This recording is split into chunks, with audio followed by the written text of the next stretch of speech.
Assalamualaikum warahmatullahi wabarakatuh. Perkenalkan, nama saya Salsabila Lubis dengan NIM 3213121001 dengan dosen pengampu Ibu Najwa MPD.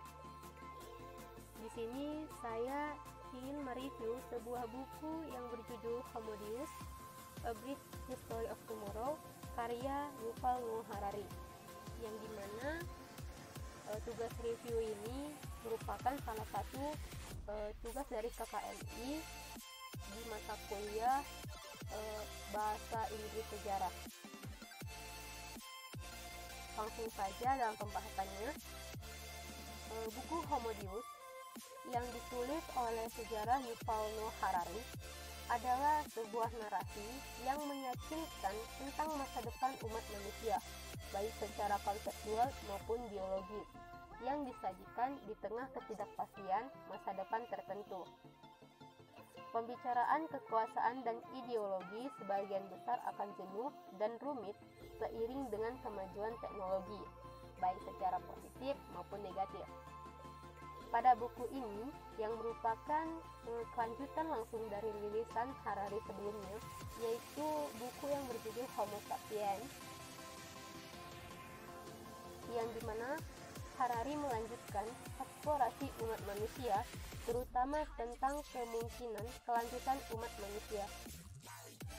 Buku ini berangkat dengan ringkasan sudut pandang dari buku sebelumnya, di mana pencapaian umat manusia disoroti dan mengambil sikap tentang apa artinya ini bagi kemungkinan masa depan. Harari juga menyimpulkan bahwa manusia atau sapiens mampu mengatasi 3 tantangan utama yang dihadapi, seperti kelaparan, perang, dan penyakit. Dia mencatat bahwa untuk pertama kalinya dalam sejarah, lebih banyak orang meninggal karena makan terlalu banyak, tidak terlalu sedikit. Lebih banyak orang meninggal karena usia tua daripada penyakit menular. Dan lebih banyak orang melakukan aksi bunuh diri daripada yang dibunuh oleh tentara, teroris, atau penjahat lainnya.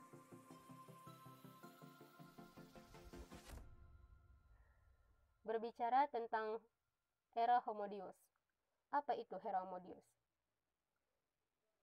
Era Homo Deus ini merupakan era di mana berpikir ke masa depan dan mengeksplorasi bagaimana kekuatan global bergeser dari kekuatan utama evolusi seleksi alam yang digantikan oleh teknologi baru tingkat dewa, seperti kecerdasan buatan dan rekayasa genetika. Buku ini berangkat untuk memeriksa kemungkinan masa depan Homo sapiens yang menguraikan bahwa selama abad ke-21, umat manusia cenderung melakukan upaya yang signifikan untuk mendapatkan kebahagiaan, keabadian, dan kekuatan seperti Tuhan, yang merupakan berkat dari revolusi kita yang memungkinkan kita untuk benar-benar menguasai planet ini dan menang menjadi kekuatan dominan di bumi. Nah, setelah mengetahui kita perlahan-lahan menaklukkan apa yang paling mengancam kita, maka menurut si penulis, sudah saatnya manusia berevolusi menjadi makhluk seperti dewa, atau yang disebut juga dengan Homo Deus. Nah, berangkat dari poin-poin yang memikat dan menggugah pikiran ini, penulis terus membagi buku ini menjadi 3 bagian, yaitu Homo Sapiens Conquers the World atau Homo Sapiens menaklukkan dunia. Kedua, Homo Sapiens Give Meaning to the World atau Homo Sapiens memberi makna pada dunia. Dan yang ketiga, Homo Sapiens Lose Control atau Homo Sapiens kehilangan kendali. Nah, untuk bagian pertama dari buku ini yaitu Homo Sapiens Conquers the World. Di sini mengeksplorasi hubungan antara manusia dengan hewan, apa yang membedakan kita dengan hewan, dan bagaimana kita bisa berdiri sebagai satu-satunya bentuk kehidupan yang unggul di bumi. Dimana pada bagian pertama ini penulis menggali lebih dalam lagi untuk menjawab pertanyaan-pertanyaan seperti yang saya sudah bacakan tadi di PPT, di mana kita dapat mengharapkan banyak detail dan ide yang menggairahkan tentang apa yang membuat kita menjadi sapiens saat ini. Dari sudut pandang Harari, sapiens lebih unggul dari hewan dan karena kita memiliki kemampuan untuk berkomunikasi dan berbicara tentang hal-hal yang tidak berwujud, seperti agama, ide, mitos, dan fantasi. Untuk bagian kedua, di mana lebih dalam tentang apa yang telah dibawa umat manusia ke dunia dan memperluas kemampuan sapiens dalam bermain dengan benda tipis tak berwujud. Bagian ini lebih banyak mengupas tentang konsep humanisme, di mana manusia lebih memaknai penyembahan kepada manusia atau memuja manusia yang dianggap sebagai Tuhan atau dewa. Keyakinan ini berdasar mengarah pada pandangannya yang kuat tentang pengejaran kehidupan abadi, kebahagiaan, dan keilahian.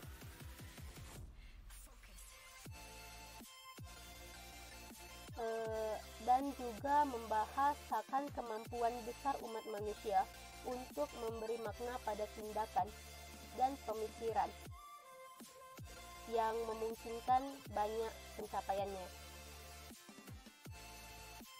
Nah, pada bagian ketiga, mungkin yang paling berprovokasi,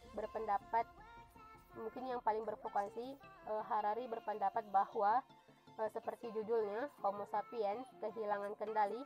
Pada bagian ini menyoroti 2 poin utama, yaitu pada algoritma dan dataisme, di mana saat ini kita berada di awal revolusi teknologi, di mana robot dan kecerdasan buatan mulai mengambil peran sentral dalam mode aktivitas manusia.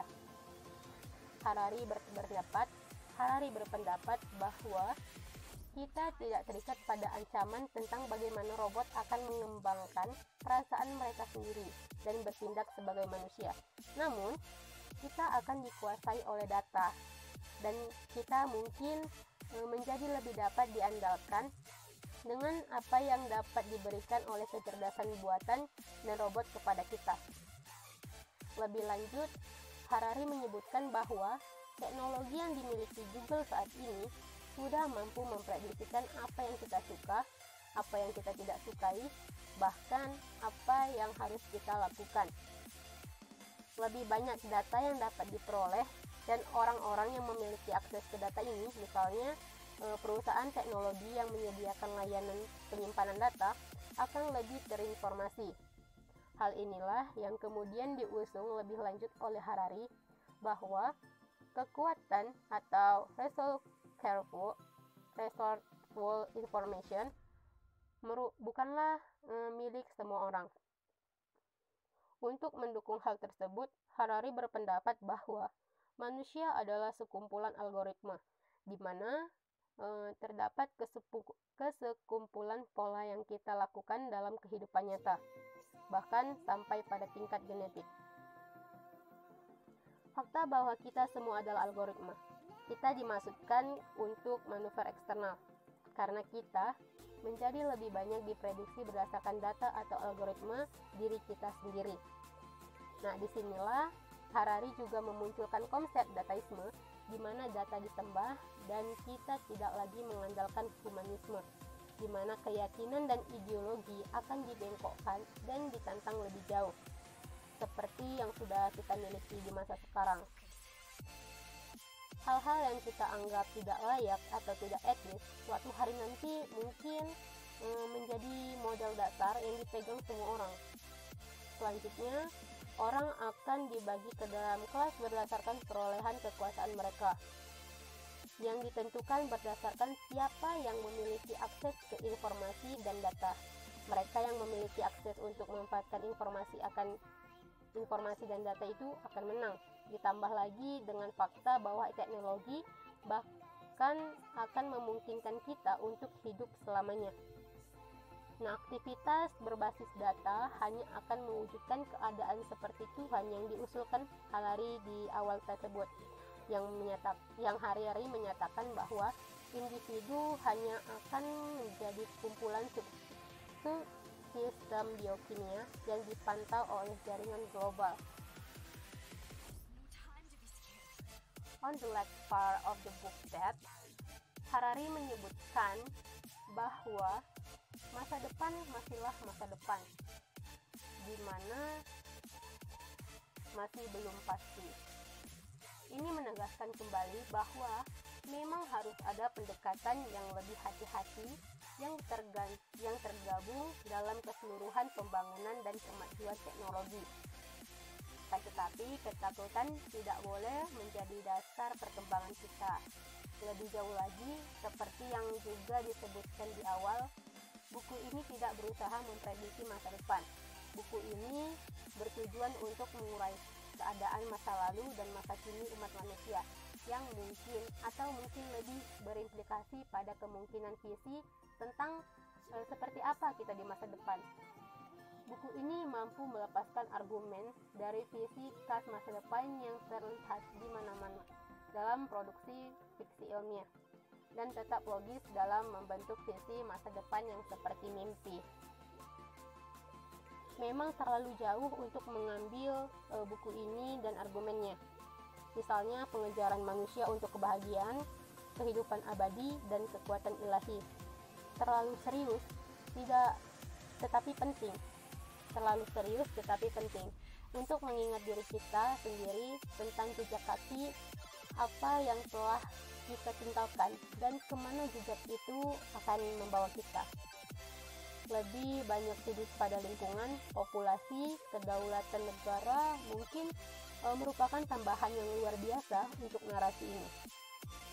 Jika saja mereka dianggap penting oleh penulis, jika kemunduran evolusi manusia yang begitu cepat dibahas, pasti akan ada liputan yang lebih menarik lagi tentang ketegangan dan bentrokan yang merebut kompleksitas sebelumnya. Nah, diskusi tentang kemungkinan tantangan masa depan mungkin menyimbangkan gagasan tentang apa yang kita mungkin menjadi dan apa yang mungkin kita lihat, sehingga kita dapat menentukan lebih masuk akal apa yang harus kita persiapkan. Mungkin itu saja dari pembahasan atau review buku dari Homo Deus saya kali ini. Sekian dan terima kasih.